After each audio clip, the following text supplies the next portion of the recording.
Welcome to the Kinect U podcast, where we interview guests who have transformed their lives, whether in mind, body, health, or wealth. Kinect U seeks to discover what drives people and makes them extraordinary. Brought to you by Lewis Jackson, who brings you exciting real-life stories, hot topics, and the truth. Right, so welcome back to the Kinect U podcast. Today we have Lee Taylor, a serial entrepreneur. This is completely unedited, unscripted. So Lee, welcome. Thank you for having me. So Lee, I never really know what to say or where to start these, but let's go right back to the beginning. So please introduce yourself and tell us who Lee Taylor is. Okay, I'm Lee Taylor. I guess if you want to know more about the entrepreneurial side, I have small businesses. I've had small businesses probably most of my adult life. I got into property developing very, very early age. And although I was employed and I had jobs, I was doing property on the side, which sort of taught me a bit about investing, taught me a bit about business. I liked it, I enjoyed it. It freed me up from the employed route, give me opportunities to go out and do other things. And I built 3 businesses off the back of my property portfolio. 2 were quite successful and 1 crashed and burned. So it's not all been success. There's been a lot of failure as well. And it's been an interesting ride. I've enjoyed it, learnt a lot. So what made you want to go into business itself? I never wanted to go into business. I always wanted to be in sports. When I was at school, all I did was eat, sleep and eat football. That was my passion. I knew anything and everything about football. I played all the time. It was what I wanted to do, but I never made it. I wasn't good enough. So I took the safe route, which was getting a job, which was what my parents wanted me to do. And I wouldn't say I always hated it, but I always knew it wasn't right for me. There was always something in the back of my mind telling me, I'm worth more than this. I'm destined for something better. I couldn't stand being in one place all the time, having to get up at a certain time, be in an office, not going home to a certain time. It just niggled me. And I was always looking for ways to do other things. Now, I never come from a business background. My father he had his own business, he was like self-employed. He wasn't particularly good at it. And I'm not disrespecting him, he'd be the first to say that. You know, he was the type of guy that would come out and do a job for someone and come home with a bag of apples because he didn't have the ability to charge someone, you know. He was good at his job, but not good at running a business. So I didn't have that guidance from him. It was kind of my gut feeling. This is what I want to do. I want to do something on my own. And I fell into property. I was a estate agent, actually. I was working as an estate agent, and my area manager told me about another estate agency opening. And I thought, I'm going to apply for that. And I applied for it, and I ended up working for the first time in my life for someone who was a little bit entrepreneurial. It was just a normal guy, set a business up, and I went in to work for him. And it was when I started to work for him that I started to understand about building businesses, buying property, investing in stuff. And he kind of took me under his wing a little bit, taught me, and I got the bug for it. And then I never really looked back. I started to build and build and build, buying more and more property, renting stuff out, flipping stuff, and then got to a stage where I didn't have to work anymore. And I wanted then to just quit employment full time, which I did. And then I started other businesses as well. When the property crash came in 2008, I kind of jumped ship and went into the care business. I built a care business up on the side of my property portfolio. Fantastic. And over what time period was that? My care business, or? So you built the property business up? And over what time period did you do that? I went into property. Oh my days! I'm going back a long time now. I think I bought my. I was definitely early 20s when I bought my first property. I was still living at home with parents. Actually, but the very first property I bought was a buy to let. I bought a buy to let before I bought a house for myself to live in, and I built that portfolio up probably until early 30s. Maybe mid 30s, and then I went into the care business from there. And then after the care business, so I still got the care business, but along that line, I also built a gym as well and opened my first gym. So you've gone from the football and didn't quite make it. No. Could you tell me a little bit more about that? I was good, and I know a lot of us think we were good, but I was good. You know, I played for my school, I played for the district, I played for a team called Woodford Town. It was a semi-pro team, and I had good opportunities, and I never took them. I never really believed in myself. There was always something in my mind that held me back, and I think it was, I come from a family that was very geared towards get an education, get a job, take the safe option. And that was always instilled in me growing up. You know, I was always told very few people make it in football. You shouldn't really go for that. Get a job in a bank. Be a bank manager. You'll have a job for life. That was my sort of teachings when I was growing up from my parents. And I kind of, although I had a lot of people telling me I was good and potentially I could make it, I don't think I ever believed I could, or I kind of felt as if I should go down that safe option, and that's what I did. So yeah, I tried. I didn't try hard enough. I think if I was pushing my kids now, or my kids wanted to do it, not that I'll push them, but if they wanted to do it, I'd put the belief in them that they can do it. That's the difference between me now and me then. I've now got the belief I can do whatever I want to do. Back then I never had that belief. So I took the safe option, and I come out of school. I wasn't very good at school. I wasn't a scholar. I didn't really pass many exams. I wasn't interested in that. All I wanted to do was play football. Yeah.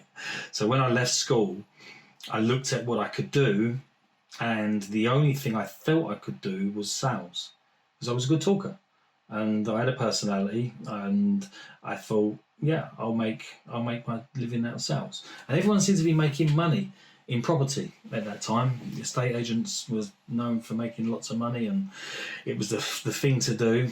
And that's what I went into. And I went into sales, and I started to learn about property and how to sell property, how to value property. And then when, as I say, I got into the new company with the entrepreneur, I started to learn how to invest in property. But if I could turn it all back again, there's always that niggling thing. I would have tried a little bit harder for football, but I'm happy. You know, it's led me here.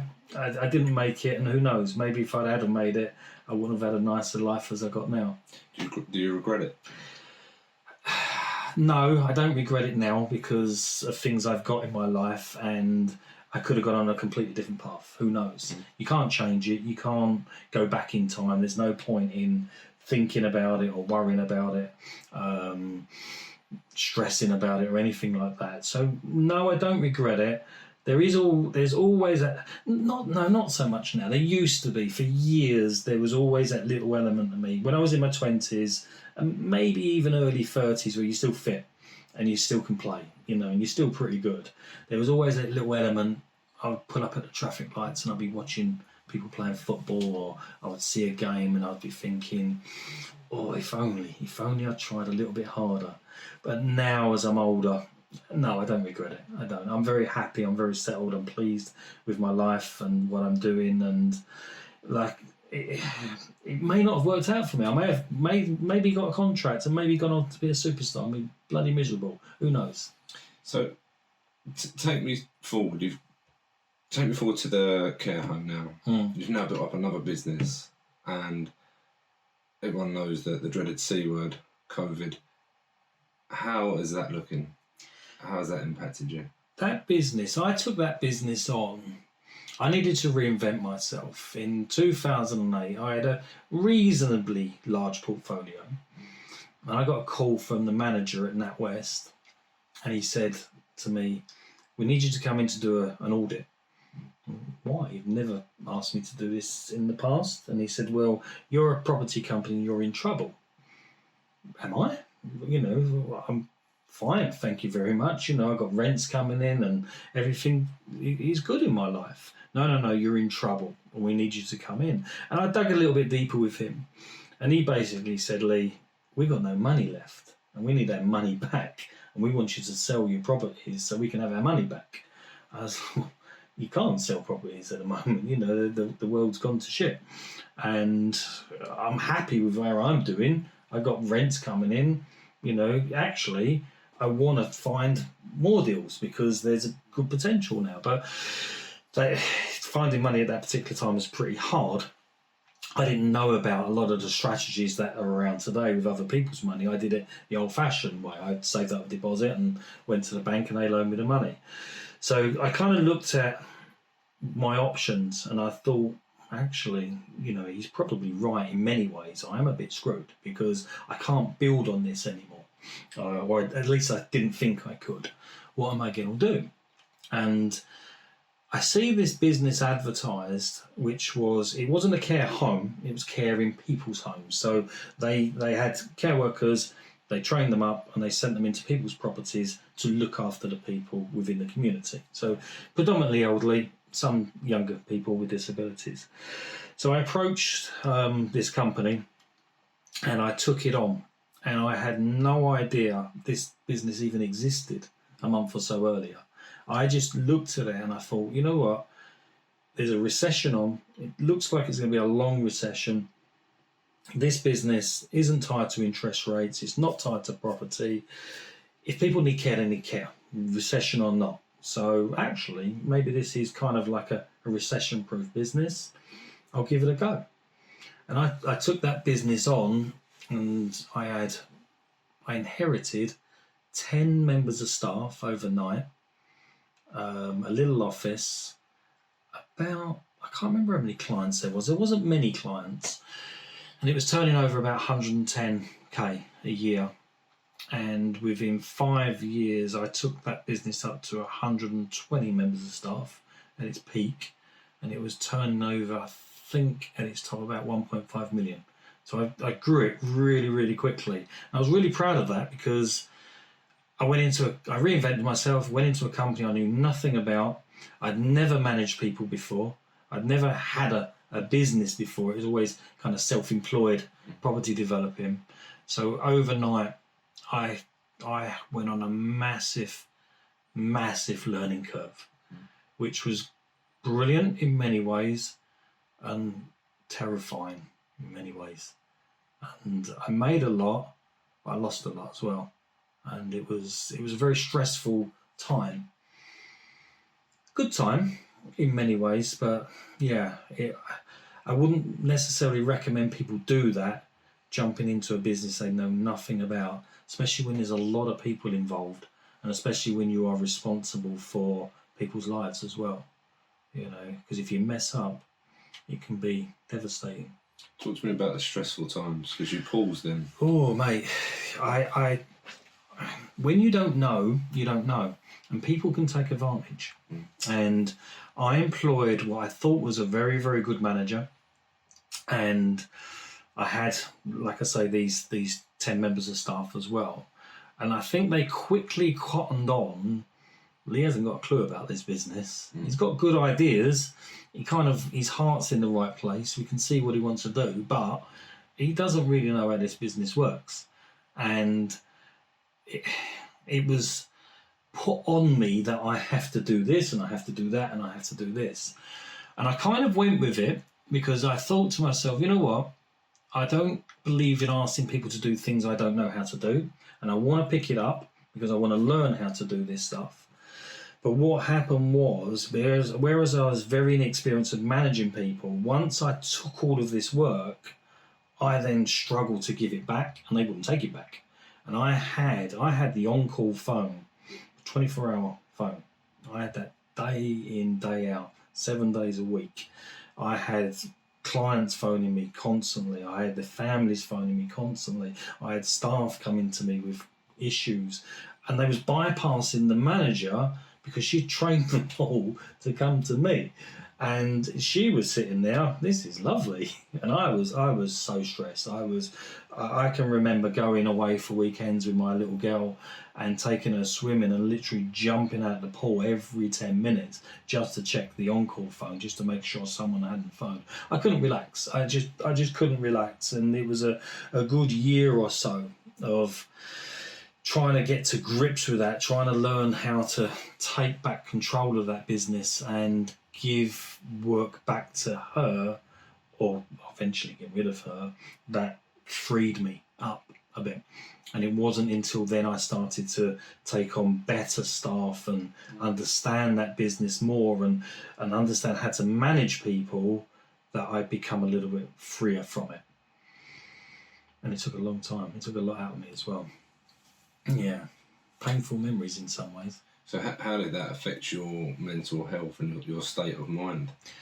Oh, it was bad. It was really bad. I've actually written a book about it, and that book's due to be published soon.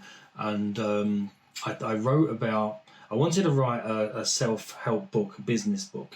I didn't want to write a traditional kind of do this, do that kind of boring book. So I wrote a lot about the struggles I had within that care business and how I turned it around. And I can remember I was married at the time, and my ex-wife, she's now, she a lovely lady. I'm not going to knock her, I'm not going to put her down, but she didn't want to know anything about the business. She is my business, you get on with that. So if we was doing well, great. If we wasn't doing well, your problem. And I can remember I would come home at night, I would be exhausted, absolutely exhausted. I would go to sleep, the on-call phone would ring, I'd be up in the night, I'd be doing rotas, I'd be swapping around visits, I'd be talking to people. So the lack of sleep and the stress of being responsible for people's lives, it did get too much. It really got too much. I was rushed to hospital one day, I thought I had a heart attack. I sat in the chair, I couldn't move my arms, I couldn't move my legs. I can remember driving. I used to drive to work and I used to slap my hands because I couldn't feel the fingers. I just couldn't get anything in them. I was so stressed. And it got to a stage one day I went home and I just collapsed in the chair and my arms was over. And I remember I couldn't even lift my arm up. It was just almost paralysed. Yeah, and we had a fish tank. And I can remember just staring at this fish tank, just watching the fish go round. And I couldn't do anything, and it was really probably bad timing. But my ex decided that was the moment she was going to have it out with me about why I wasn't interacting, why I wasn't doing this, why I wasn't doing that, and we never really argued. But that day, crikey, I just sat there and I just got this barrage of stuff, and I lost my temper a little bit and verbally hit back. And couldn't do anything physically. I couldn't move out the bloody chair. And I can remember sitting there all night, literally all night, and I didn't know what to do. I felt really bad, really down, really depressed, and I thought, then I need to make a change. I need to do something.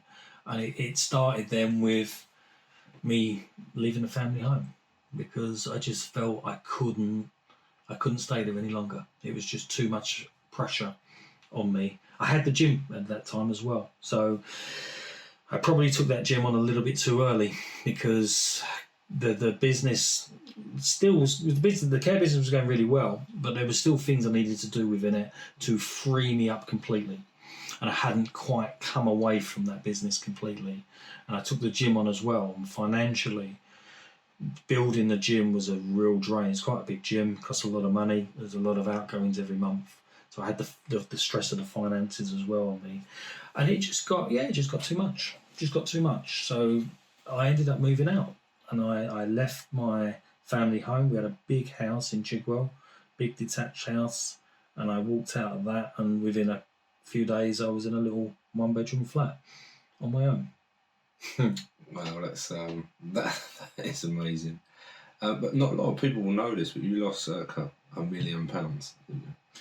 I've lost more than that probably over the years. Yeah, I lost a lot of money. COVID obviously cost me a lot of money as well. When the gym was closed, the outgoings on that gym was 25 grand a month. And I remember we got a grant within the first few weeks of £20,000. 20% you have to pay tax on, so you don't get the full £20,000. And that was kind of given to me as a way of saying, we'll keep going. And it was like, what the hell am I going to do with this? Yeah, it's nice, but every month I need this to just pay the bills. So I was moving money around left, right and centre and trying to stave off the bailiffs who was hassling me for the money that I owed on the equipment that I leased, because I leased all the equipment in that gym. It's probably about 180 grand's worth of equipment that I had on lease. The landlord was good. He was pretty considerate. He still wanted his money, but he kept in contact and Lee, will work this out, we'll get through it, kind of thing. I really appreciated that from him.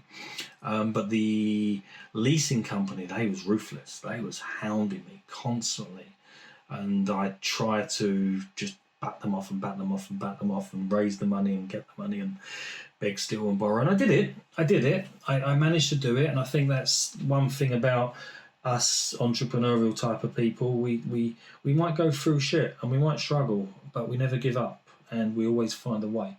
And I found a way, and I managed to get that money, and I paid off that lease.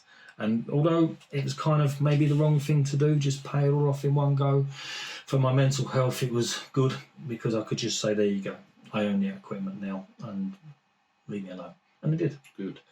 One thing I wanted to touch on, you briefly mentioned your daughter then and your ex-wife. How has it impacted them to date, you going through that stress? That's an interesting one. It's been like a roller coaster. It's up and down. And when I first moved out, I kind of said to my little girl, look, I just need a bit of break. I've got the gym being built and I need to be a bit closer to the gym. She was only 4, maybe 5, I can't remember now.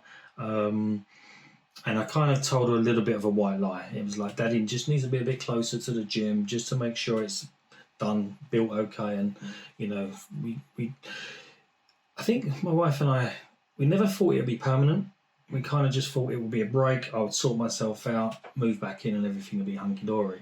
So we kind of just tried to protect our daughter, and we give her this story. And it was horrible. I remember coming to my flat, and she stood there and she was looking around, and I said, you do understand why Daddy's here, don't you? And she shook her head and said, no, Daddy, I don't.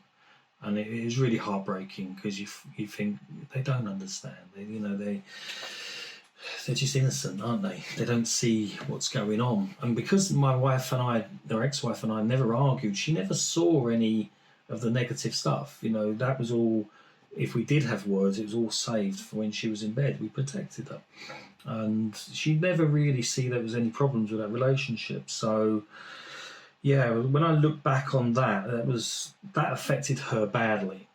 And then as I'd moved out, I know that my ex-wife had trouble coping, and my daughter was exposed to that, and she was exposed to certain conversations about me, and mine and her relationship did suffer.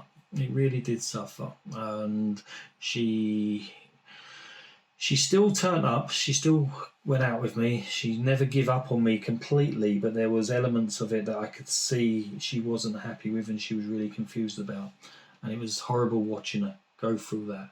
And it took a long time for her to understand, actually, not all of it was Daddy's fault. He's always tried his best, and he's always turned up, and I never missed a weekend. I never missed a school play. I never missed a parents' evening or anything like that. I was always there. I did as much as I possibly could. I just wasn't there all the time. And slowly, she kind of got used to Daddy not being there, and it kind of eased with my ex as well. She kind of, I wouldn't say overnight she got over things, but time heals, yeah. And then the negative comments towards me were tackled and stopped, and that was a massive thing for my daughter. And in fairness to my ex-wife, I don't think she really understood what the damage was happening, that she was letting my daughter see all of that. And when it was highlighted to her, she did stop. And then my and my daughter's relationship kind of started to get fixed. And then I met my new partner and we had this new relationship. And again, that was a challenge, because all of a sudden it's like, oh, hang on a minute, who's this other woman? And the other woman's got a daughter as well. And I don't like that. Now this woman and that daughter's living with my daddy and I'm not living with my daddy. And there was a lot of conflict and a lot of heartache and a lot of ups and downs and tears. But I honestly believe if you keep at it and if you keep turning up and you keep doing your best and you keep giving, you get back eventually. And that's what I did. And over a period of time, she worked it all out and she come to terms with it. And she's very, very happy. She comes here. She spends a lot of time with me. COVID was great, actually, for that. If one positive come out of COVID, it was I had my daughter every other week. She wasn't at school. So every other week, she lived here for a week. So how long was the lockdown? A year? Roughly? It was like that year. So for that year, she pretty much lived with me a lot. And it was wonderful. So you've always got to find the positive in every situation, I believe, and that was the massive positive for me. And it really and we had a baby, Aga and I had a baby, so we had Lucy during lockdown as well, the first lockdown, and that gave my eldest daughter time to really bond with Lucy as well, so that was fantastic. So although I lost a lot of money, and it was, circa $1 million, there was real benefits as well, real positives. And I appreciate that time I had with my little girl and that time my little girl had to bond with her new sister as well. So you've taken the positives from COVID, losing the money, and then leads me nicely on to now, Aga. Yeah. So let's introduce Aga. Yeah, Aga actually worked for me. And it was really weird because she's Polish and her name is Agnieszka. And at the time I had an Agnieszka working with me and her CV kept coming up, Agnieszka, and I thought, it's going to be too bloody confusing. 2 Agnieszkas in the same company and she doesn't really have the experience I need. So I parked her CV a few times and I don't know what it was, it just kept popping up. Every time I went on, I couldn't find what I was looking for manager-wise and her CV just kept coming up. And I thought, you know what, I'm going to give her a call and I'll get her in. And she came in and she was so full of energy, so full of enthusiasm. She had so much passion for care. I kind of was hooked on her straight away. It's like, I want you as my manager. And I know you don't have the experience in home care because it's all residential, but I'll teach you the crossover. And I brought her in. I had no ideas of romantic notions or anything like that. In actual fact, and I'm being perfectly honest with you, you have a type, she's not my type. And she knows that, she knows that. And not the typical type I go for. And she worked with me for a few years and then she seen me go through a lot of stress and pressure and whatever. And she was really supportive and really helped me with the business and actually took that business on from where I took it on from as well. And everything was running really, really well. And then after I split up and when I moved into my flat, and I kind of started thinking about dating again and seeing other people again. She had gone through a breakup as well. And I don't know, it just felt right. We kind of got a little bit close. We had a few sort of meetings and stuff like that. And I guess I engineered a few of those meetings as well. And it went really well. And we always got on. We always had a good laugh and we always had a bit of chemistry. We worked really well together. And then it was, you know what? How do you feel about this? And I feel that could work. And we kind of started seeing each other. And that was really weird. Honestly, Lewis, the first date I took her on, I took her out for a date. And I think it was a Monday night. Monday nights are quiet, aren't they? Let's go out. It's a Monday night. Because I had a lot of employees around the area, so I knew a lot of people. And I didn't want people to know, really. I just want to make sure this is going to be okay before I introduce her as my partner. So I took her out Monday night, and I'm sitting there in this restaurant. All of a sudden, I've looked up. My nephew walks in. My other nephew walks in. My ex-sister-in-law walks in. The girlfriend of the nephews walks in. And I'm sitting there, oh my day. And they're looking at me and I'm looking at them, and I'm with this new woman.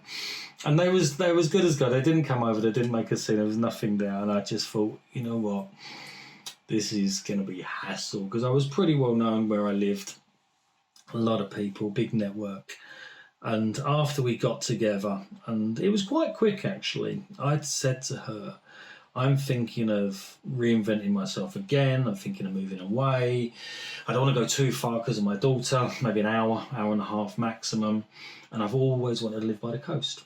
And she was, you know what, I've always wanted to live by the coast as well. It's, being by the sea is something that I find relaxing. If you go, I'll come with you.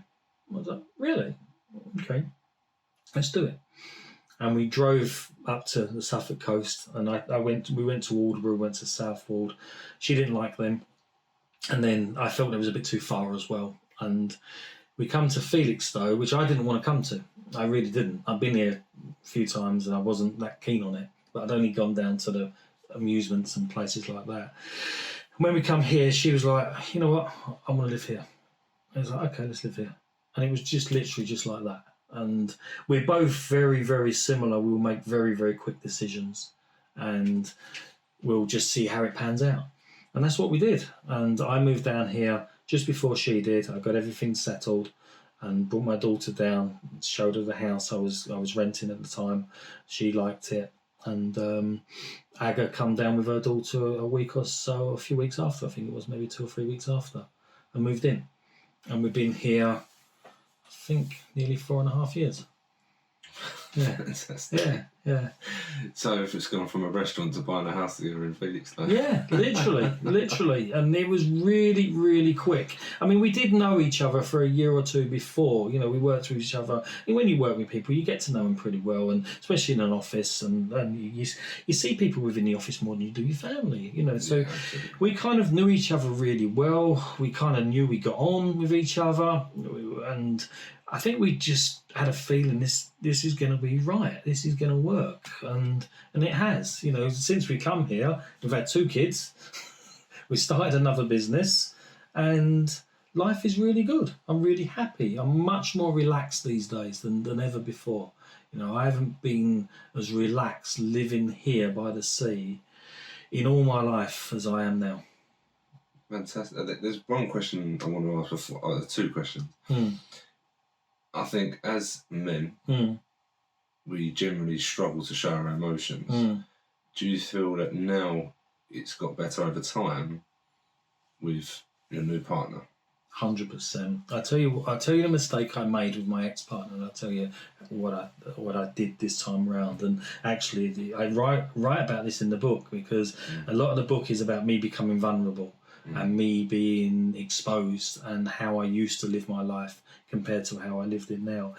When I met my ex, she was very young. We were both very young. And she was very much. I don't know. I just think, I don't know if it's saying we kind of decided to, or I did it by natural. I was the leader. I pretty much made the decisions. I did things. If there was a problem, I dealt with it, and I kind of shielded her from everything, which I thought was a really good thing to do. Yeah, there's problems. Don't worry about her. Don't let her worry about that. I'll take it on my shoulders. I'll deal with that. She's never got to worry about that. And that's okay when life is good. When life is good, you can do that. But when the shit hits the fan and it really starts closing in on you, if you've got everything on your shoulders and you've got no one to share it with, it's consuming, and it can swallow you up. And when I tried to share problems with her, she was so used to me sorting it out, she didn't know how to deal with it. So she was always, hey, your problem, you sort it out. That's what you always do. So I kind of can't really blame her, really. I don't blame her. I take the blame myself, because I invented that role for myself. So I would never share anything I would always keep it to myself. My motto was, a problem shared is a problem doubled. You know, they say there's a problem shared is a problem halved. I think that's the saying. I used to say, no, the problem shared is a problem doubled. If I've got that problem and I tell you, you've got that problem, I'm not going to do that to you. I'm going to sort it out myself. So I lived like that. And I kind of felt that was the way I wanted it to be. I just wanted to deal with it myself, and that I'm the man, you know, I'm just going to deal with it, and I'll sort it out. And I did it. I did it for a long time until things got so bad I couldn't do it anymore. When I met Aga, I had her wanting to help me and wanting me to share things, and I was so not used to it, because that's how I'd lived my life for so many years. And it's like, no.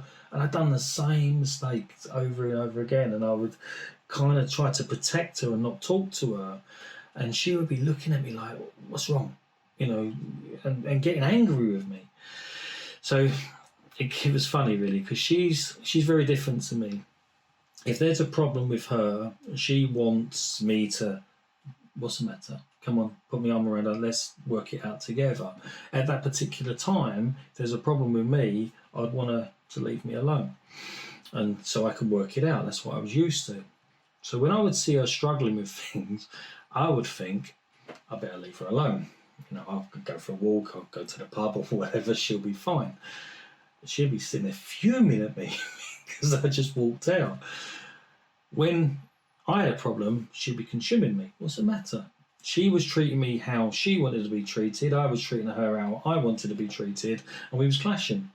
And it wasn't until we figured out this is wrong that we worked out how to kind of love each other and how to help each other. So now, when there's a problem, I don't bugger off down the pub. I spend time with her and I work it out with her. When I've got a problem, she gives me a small amount of time to sort it out. And then I've learned that if I can't sort it out, I go to her, listen, I'm really struggling with this. Can you help me? And she will help me. So that communication now we've got with each other and that way of working with each other really, really works well. It's hard. It was really hard for me to do it to start off with, because it is kind of making yourself vulnerable. It's like, I've got this problem and I don't know what to do.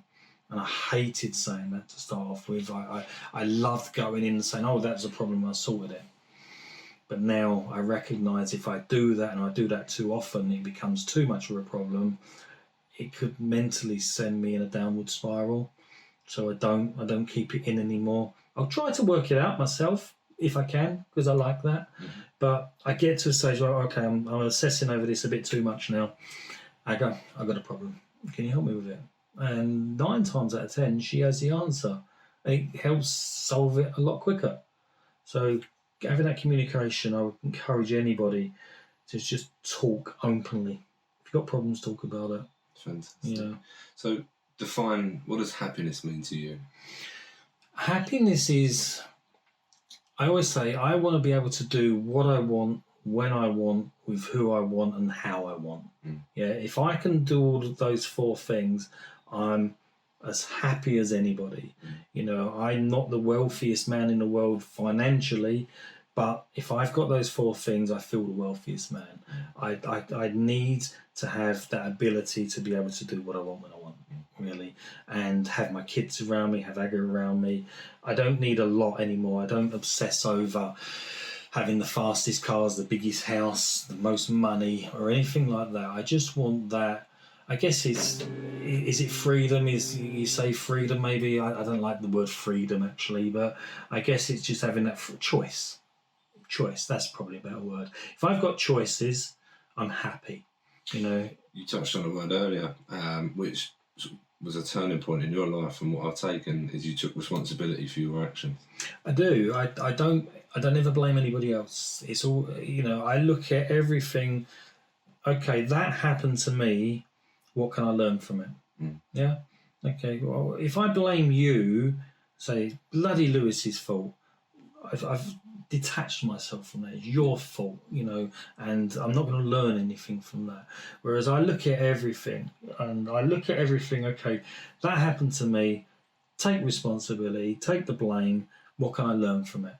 And we all do it. Everybody does it.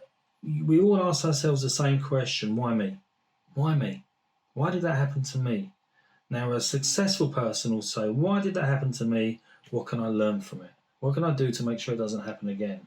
An unsuccessful and unhappy person will be, why me? Why is it always me? Oh, woe is me. That's my life. It always happens to me. Same question, just looking at it a different way. So what can we do in order to be the best version of ourselves and be the man? You need to have a reality check. You need to look at where you are now. Yeah. Where are you now? Where are you with your family? Where are you with your health? Where are you with your wealth? Where are you with your business or career? Where are you with your development? Yeah. What is the reality for you now? Where do you want it to be? Yeah. Gain that clarity. Mark everything out of 10, 1 to 10, 1 being the lowest, 10 being the highest. Yeah. So let's say your family life is a 3. That's not great. You need that, or you should have that high, or maybe you want it higher. Okay. What do you want? What is the ultimate goal for you to be a 10? What does that look like to you? Write it down. Get clarity on where you are now, where you want it to go. And then decide, is that realistic? Is that achievable? Can I get there? There's no point in me now saying, I want to play for Arsenal. I'm not going to do it. It's not realistic. Yeah, it's never going to happen. It's got to be realistic. It's got to be achievable. Okay, these are my goals. Is it realistic? Is it achievable? Yes. Okay, how am I going to make that happen? Then take that end goal, work yourself backwards, and just put in little steps that you're going to be able to work towards. We do this exercise where we take people on this journey. So where are you now, Lewis? Okay, you're here. Where do you want to be, Lewis? You want to be there. Is that realistic? Is it achievable? Yes, it is. Okay, right. Now let's sit down, and we always go for 30 to 50 ideas. We just literally get them down on paper. What can you do to get there? And we just boom, boom, boom, boom, boom. We bash it out. Okay, right. What are you going to pick first to start working on that? And I guarantee you, when you do that and you write these ideas down, you'll have all the answers. And it won't be the first ones, funny enough. The first ones you come up with are usually the easy things that you can do and you've got to be doing. But when you get down to about 25, it gets hard. And then your brain becomes more creative. You pick things out of your head that you never even knew was there. And it's like, bloody hell, I can do that. And that's going to make a massive difference. And And when you write this list out, and then we just look at it and we just plan it out. Okay, what do you want to do first? Right, and let's make a plan now. So over the next period of time that we agree on, you just get through this list, and every day you're moving forward to taking that from a 2 to a 10. And that's what we do ourselves. And we do that with our clients. So we work out exactly where they are, where they want to go, and then just put that plan in place. And I think the hardest thing for a lot of people is being accountable and staying on track, because life can get shitty, it can take over, things happen.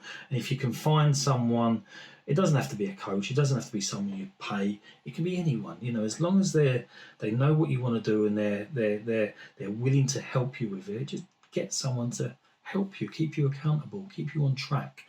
And don't set such massive goals that need to be done tomorrow. Set yourself a realistic time and just do a little bit every day. And I think consistency, a small little bit of growth, is like investing, isn't it? You invest a little bit, invest over a period of time, it compounds up and it becomes this massive change. And that's all you need to do for your life. And anyone can do it. It's not that hard. Fantastic. I mean, so you've got your coaching program now, your mentoring program, which is Be the Man, and you sort of summarise that. That is it in a nutshell. That is it. This is working with men who want to be successful. They want to have a happy life. They want to have a work-life balance. They maybe want to build a big business or go a bit further in their career, but they recognise maybe it's not so great at home. They need to improve that, or the success they've had has maybe piled on the pounds and they don't feel as fit or as healthy, as attractive as they want to be. And we look at all of it and we audit it. Yeah, we just do an audit on everything within that life, within that circle, the circumference, and we work out really what's important to them first, work on that first, and then go through all the other stuff and build it up. So everything goes from being a small number to a big number. If we can get tens around that the whole circle, then you've got a great life. And you know where you're going, you have complete clarity, you're fit, you're healthy, you look good, you feel good, your family's good, your business is good, your career's good, you're getting wealthier. What more can you want? It sounds fantastic to me, mate. So if you could, there's one more question before that actually.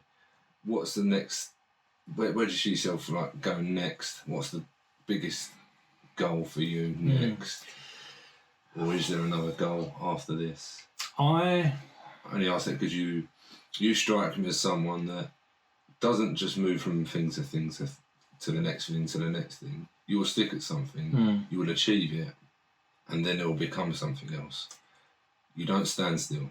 That's a good observation, because I love building things and I love getting it to a certain level, and then I love bringing people in to help me either build it further or take over it. And that's what I've done with the care business and the gym. So for me, with the Be the Man project and the coaching programs, that's still in its infancy. So we're building that out. And Aga's working with me on that. She's helping me with that. And I love it because we get to work together again and we get to share some great successes with people. So for me, over the next 5 years, it's building that business to where I want it to be. And the 5-year goal is probably to be abroad somewhere within the next 5 years, a nice hot country by the sea, because we got it all here, but we don't have the weather. Yeah. You know, I love the sun. That's never going to happen. No, and my daughter she'll be an adult then, and she can make a decision. I want her to come with me, and I want to go abroad. I want to take my eldest daughter away. I want to teach her everything I know. I want to teach Elizabeth, Lucy, Luke. Lucy and Luke will still be young, but I want to spend time with them, teaching them about business, teaching them about life, and setting them up for success. So Annabelle will be the first, because she'll be the first to become an adult. I want to spend at least a year with her abroad, educating her and giving her a really great start after her school education finishes, and still have the Be the Man program. We run it from abroad, and I've got ideas of how I want it to expand, but I have to be careful, because I have this brain that works at 100 miles an hour. I have so many ideas and I can get so carried away, and I can be working on this and all of a sudden, that's a great idea, I want to work on that now. So I'm not letting myself think about those just yet. I just want to get to the stage where Be the Man is successful. It provides me my income that I want it to give me. I can go abroad, I can educate my kids, and then I can take it to another level if I want to. Perfect. So for anyone listening, what advice can you give them from your personal experiences? Don't keep everything for yourself. I think that's the biggest lesson I've learned. When I first started to get into property, and I went under the wing of the entrepreneur guy I talked about at the start, he, in my opinion, could have been a multi-millionaire. He made it to a millionaire, maybe a couple of million, I'm not sure. But he was very secretive, he was very guarded, he would never share anything apart from a very small amount of people. And he taught me to be like that. He taught me to never share anything, keep it all to yourself. If you got a deal, don't tell anyone. You know, you get that deal over the line. And that keeps you small, because you're only working on that little thing, and you're hiding in the corner, and you're trying to protect it from everyone, and you're using up so much energy trying to keep everything a secret. And I've learned over the years, actually, just let everybody know. Just tell people, because when you tell people, people are interested. People want to help. People want to get involved. People want to learn from you, you know, and it keeps you accountable as well. Because when I shout from the rooftops, I'm going to do this, I'm going to do the Be the Man project, it's going to be a great coaching program, blah, blah, blah, blah, blah. If I don't do it, I look an idiot. Yeah. If I don't tell anyone and I keep it a secret, and no one knows, and I decide, I don't going to do it, then I can get out of it really easily. So these days I'm much more open to talking about things, being upfront about things, letting people know what I'm doing, and it attracts people to you because people get excited and people want to be around you and they want to learn from you, and you build your network. And the more people you've got within your network, the more opportunities you've got and the more people you've got to help you. So I think the number one advice is don't be scared. Don't keep things to yourself. Just decide what you want to do. Like within my program, take a view of where you are now, take a view of where you want to be, decide, is it realistic? Is it achievable? Have clarity on where you want to go, and then tell people you're going to go. And if people want to help you, take that help. It's there. There's so much help out there. There's so many things you can do these days. It's so much easier these days. There's so much information. When I was younger, you didn't have all this information. You didn't have the internet or anything like that. So it was a bit harder. But now you can build networks. You can attract so many great people just by being clear with what you want, knowing what you want. I think that's the danger sometimes, is that people think they know until they've met someone like yourself that can give them that clarity and go dig a little bit deeper and go, right, what is it that you actually want? So leads me on to my last question, which is, where can people reach you? Facebook is probably the main source I use. We've got the Be The Man community, so people can become part of that group. They can always email me, Lee at betheman.community. That's the email if they want to email and ask me any questions about the coaching programs or anything really. They need advice on anything. So yeah, I'd say the Facebook group and email are the best ones. So we can add you as a friend on Facebook. You've got the Be The Man community and your email. And the email as well, yeah. Lee, it's been a pleasure.